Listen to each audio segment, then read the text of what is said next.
I remember getting on a ride one time, and this is probably one of the last ones that I got on, but I remember getting on it, and it was round, and you stood up against the wall, and that thing would start spinning, and it would spin like 70 miles an hour, and then when it got going that fast, they would drop the floor out from under you, and you'd be suspended on the wall.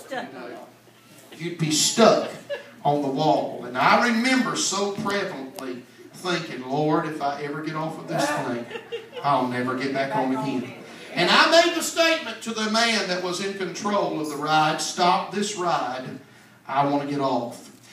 In preparation for today's message, I researched and looked, Google knows everything, and I researched a little bit about amusement parks and about accidents and things that happen occasionally in places like that, and I was going to tell you and share some things with you, but the things that I read was so many, and there was so many horrific accidents and things that I thought I'm just not even going to get involved in reading that. And even though they're rare, the fact is that accidents happen at these places. And more importantly, people fear these rides either because of the actual ride itself or the fact that one is scared that something is going to go wrong with the ride. And I've always had this little bit of a phobia about heights, and I don't like anything that goes up high at all. It doesn't bother me in an airplane for some reason. I can sit right there at the window of an airplane. I can watch the takeoff. I can watch the landing. I can watch when we're 30-some thousand feet in the air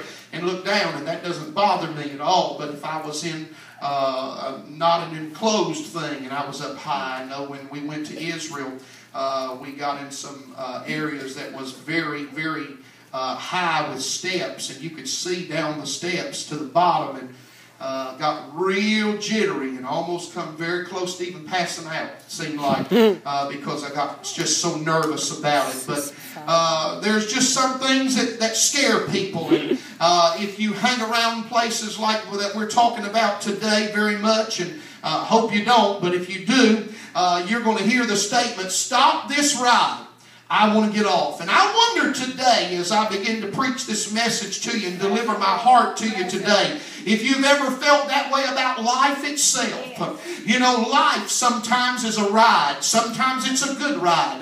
Sometimes life is a scary ride. Sometimes life is a ride that it just seems like that it has its ups and it has its downs. And I'm going to tell you, even over the last couple of weeks, I've made this statement to some friends of mine. It seems as though that I've been on an emotional roller coaster. I know I had a terrible day at work Friday.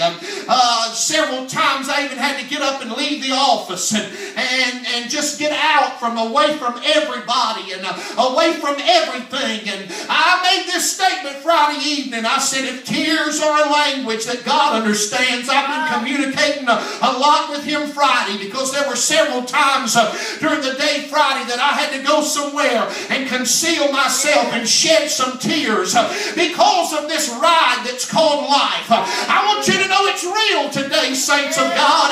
I want you to know this thing called life is so very real. And I wonder, have you ever felt about your job, or maybe about your marriage, or maybe about a relationship with a friend, or maybe about your kids, or whatever that you might be experiencing about yourself? You would think, stop this ride. I want to get off of this thing. Oh, so many times our experiences start out well, like a little amusement park ride. It starts out with the anticipation of excitement and fun, exhilaration, and we're having a good time. And I've heard so many people say marriage sounded so good, and I heard them say it seemed like it was a good idea, and the person seemed like they was the right person for me. The job sounded like it would meet my needs, and it would help me be better off financially in life. And then there's those that said the decision that I made, it seemed like at that time was the right decision, and I thought everything was going to work out for my good. Oh, but I'm going to tell you, then it all started. All of a sudden, in the middle of the ride that you were on, the